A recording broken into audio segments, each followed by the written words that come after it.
আবার 10 মিনিট পর আবার তোমাদের সামনে নিয়ে এলাম। ফার্স্টে আমরা তেজপাতা দিয়ে দিলাম, তারপর লবঙ্গ দিয়ে দিলাম। এখন তোমরা দেখতেই পাচ্ছ এই গরম মশলাও দিয়ে দিয়েছি, দেখতেই পাচ্ছ। এখন গাইস এখন ওটাকে উল্টে পাল্টে ভাজতে হবে। তোমরা তখনই নুন দিয়ে নেবে ওপরটায়, পেঁয়াজ দিয়ে দেবো আমরা। তারপর দেখতেই পাচ্ছ যে পেঁয়াজ দিয়ে দিলাম আমরা।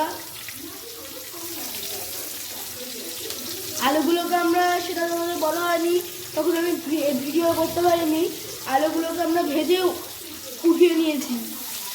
তারপরে এটাকে আমরা করবো, এটা হলো সেকেন্ড স্টেপ।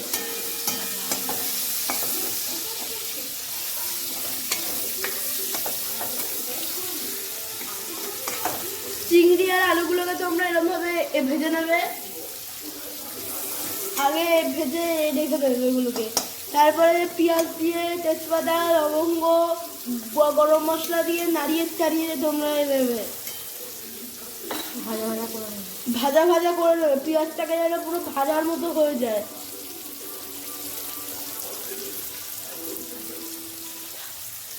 এরপরে আমরা আবার টমেটো দিয়ে দেবো এই পরিমাণ মতো, একটাই টমেটো দিও, এই পরিমাণ মতো একটাই দিও।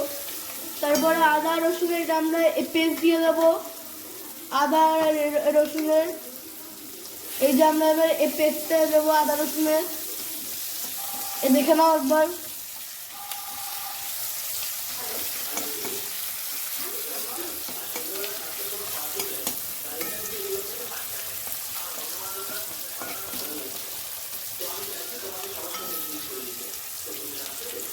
এবার দেখতে পাচ্ছি আমরা আদা রসুনের এই পেস্টটা দিয়ে দেবো, এই যে আলাদা পরিমাণে আমরা আদা রসুনের এই পেস্টটা দিয়ে দেবো।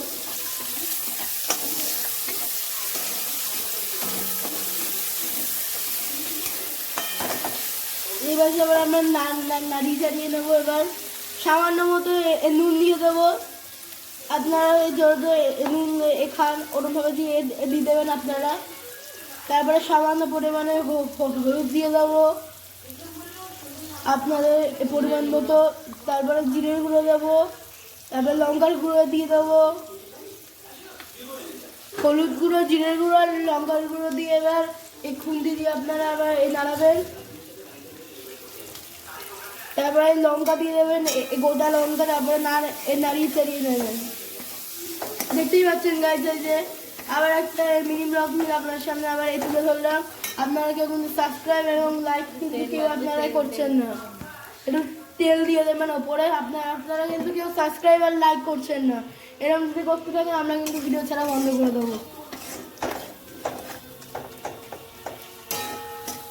চ্যানেলটা নিউ, তাও আপনারা একটু ভালোবাসে না দিলে হয়। দেখতেই পাচ্ছি এখানে এ করে দিচ্ছি আমরা। আবার কিছুক্ষণ পরে এটাকে নাড়িয়ে চাড়িয়ে কষিয়ে নেবো আমরা। তারপরে আবার আসবো কিছুক্ষণ পর। Bye bye guys.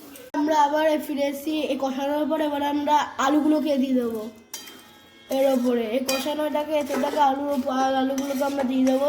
এরকমভাবে আমরা আবার এই কষিয়ে নেবো আলুগুলোকে।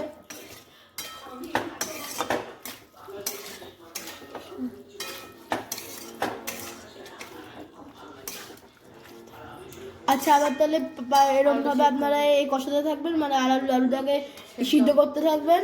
তারপরে আমরা আবার কিছুক্ষণ পর আসতে ফিরে। টাটা। আলুগুলোকে আমরা আগে সিদ্ধ করে রেখে দিয়েছিলাম, তারপরে আলুও এখন সিদ্ধ হয়ে গেছে। তাও আপনারা এই 15-20 মিনিট নাড়াতে থাকবেন আলু যতক্ষণ না সিদ্ধ হয়। এখন আমরা এঁচোড়টাকে দিয়ে দেবো। এঁচোড়টাকে আগে আমরা সিদ্ধ করে রেখে দিয়েছিলাম, যেহেতু এঁচোড় চিংড়ি হবে। এবার হ্যাঁ, এবার যেহেতু এঁচোড়টা হচ্ছে, এবার এঁচোড়ের ওপরে চিংড়িটাও আমরা আস্তে আস্তে করে দিয়ে দেবো। যেহেতু এই রেসিপিটার নাম হলো এঁচোড় চিংড়ি, কারণ আমরা এই চিংড়িটাকেও দিয়ে দেবো। দেখতেই পাচ্ছ গাছ, আমরা এই চিংড়িটাকেও দিয়ে দিলাম এঁচোড়ের মধ্যে। এবার আমরা নাড়িয়ে চাড়িয়ে একটুখানি কষা কষা করে নাড়িয়ে চাড়িয়ে নেবো। যখন ফাইনাল, তারপরে ঢেকে দেবো। যখন ফাইনাল লুক হবে তোমাদের সঙ্গে শেয়ার করবো। চলো গাইস, আজকের মতো দাদা, যখন ফাইনাল লুক হবে তোমার সঙ্গে শেয়ার করবো। তোমরা খেতেও পারো। আর এখন আমরা ঢাকা দিয়ে দেবো, কিন্তু সামান্য পরিমাণে আমরা জল দিয়ে দেবো। এখন সামান্য পরিমাণে আমরা এখন জল দিয়ে দেবো একটুখানি। তারপরে আমরা ঢেকে দেবো গাইস। এরকম আমরা করে করে ঢেকে দেবো গাইস। তারপরে আবার কিছুক্ষণ পর আসবো। চলো গাইস, নিয়ে এলাম ফিনিশিংয়ে। এখন পুরোটাই হয়ে গেছে শেষ, কিন্তু শেষে আমরা একটু গরম মশলা দিয়ে নামিয়ে নেবো।